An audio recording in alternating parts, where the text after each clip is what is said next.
kesempatan kali ini saya akan membahas materi tentang sistem perwakilan kepentingan. Dalam komunitas politik dengan jumlah penduduk yang sedikit dan struktur masyarakat masih sederhana, spesialisasi peranan masyarakat terbatas sehingga kebutuhan akan adanya lembaga penghubung antara masyarakat dan pemerintah belum mendesak. Dalam hubungannya dengan pemerintah terdapat dua kemungkinan sikap pemerintah. Yang pertama, pemerintah masih mampu mengidentifikasikan dan merumuskan aspirasi masyarakat. Hal ini terjadi kalau pemerintah bersikap baik hati. Kedua, pemerintah membuat sendiri keputusan tanpa peduli pada apa yang jadi kesukaran dalam mengidentifikasikan aspirasi masyarakat ketika masyarakat tidak menyatakannya. Dan sebaliknya, pada komunitas politik dengan jumlah penduduk yang banyak, secara kultural majemuk dan struktur masyarakat telah kompleks dan spesialisasi peranan sudah meluas. Kebutuhan akan adanya lembaga penghubung semakin terasa. Oke, selanjutnya adalah pluralisme. Nah, apa sih itu pluralisme? Oke, pluralisme merupakan suatu sistem yang memungkinkan semua kepentingan dalam masyarakat itu bisa bersaing secara bebas dalam mempengaruhi proses politik, sehingga tercegah terjadinya sebuah kelompok yang mendominasi kelompok lain. Contoh dari pluralisme itu, setiap warga masyarakat itu berperan aktif dalam setiap kegiatan yang ada di negara kita. Itu nggak pandang suku, nggak pandang agama, nggak pandang ras, nggak pandang sara lah pokoknya.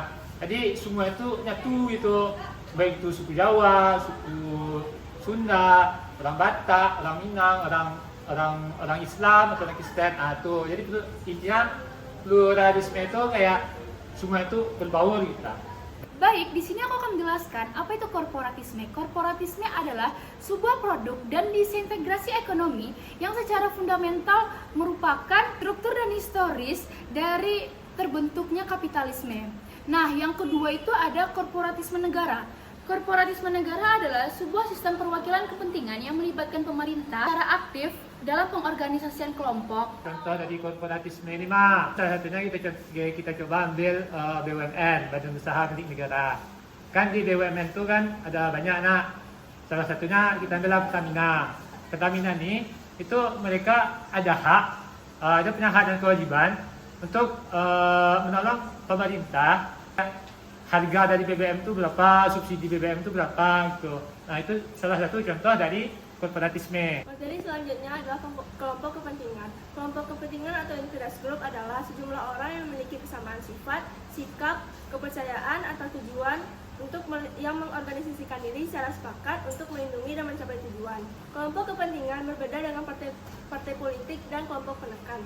Sesuai namanya, kelompok kepentingan memusatkan perhatian pada bahwa bagaimana mengartikulasikan kepentingan kepada pemerintah sehingga pemerintah merumuskan kebijakan untuk menampung kepentingan kelompok. Berdasarkan gaya dan metode mengajukan kepentingan, Gabriel Almond mengklasifikasikan kelompok kepentingan menjadi 4 tipe.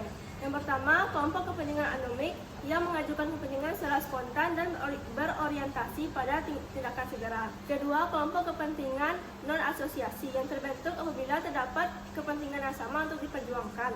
Yang ketiga, kelompok kepentingan institusional, yakni suatu kelompok yang muncul dalam lembaga-lembaga politik dan pemerintahan yang fungsinya bukan untuk mengartikulasikan kepentingan. Yang keempat, kelompok kepentingan asosiasional yang fungsinya untuk mengartikulasikan kepentingan seperti serikat pekerja, himpunan petani, dan ikatan dokter.